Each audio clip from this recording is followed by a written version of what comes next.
Meanwhile, the Green Bay Packers have shown that they're going to trust the receivers they have on their roster right now to be the go-to guys for Aaron Rodgers. They made that clear with the 2020 NFL Draft, and that should include Lazard, the former Urbandale standout and Cyclone wide receiver, should see a growth in his role even more in his second season with the Pack.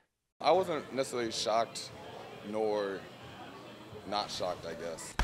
Lazard realizes the weight on his shoulders and the rest of the receivers in his room is heavy. It's the nature of the business. Every year, every team's trying to improve to get better, so I only want better competition in my room to, up my level of play. They keep challenging me, so from the perspective of them not taking anyone, they obviously have some faith in our receiver room and know that the production that we can do this year can do big things. Last season, Lazard became a reliable target for Aaron Rodgers, and that role should expand, making the former Cyclone a potential #2 receiver behind Davante Adams. So he's continued to work at his craft. Just the mental part of the game, studying the film, understanding what teams are trying to do and how they're trying to manipulate you, and really just kind of working on my pre-snap and then post-snap adjustments. I think that's where I'll be able to elevate my game the most this upcoming season and be able to make big strides in it. At 24 years old, growing up on the field has gone hand in hand with growing up off of it.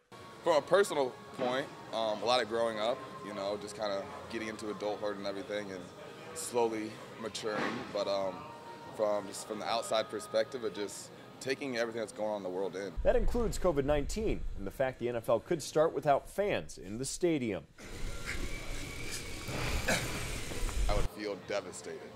Like, you can't have a Lambeau leap without a Lambeau. And Lambeau's nothing without the fans in there. I just think back to week 6 when I had my first touchdown, and I imagine it making that play with no fans, and it's just not the same. Lazard realizes, though, that he still has a job to do with the Green Bay Packers. I'm still going to play, regardless of whether they're fans or not. But, I think fans packing the stadium, just giving that energy, be able to feed off of that, and also just having that white noise in the background kind of just helps you lock in and just really get your adrenaline going. Lazard had 17 total targets over the course of the last 2 games this past season. He hauled in 9 of those, including 1 touchdown against Detroit in the season finale.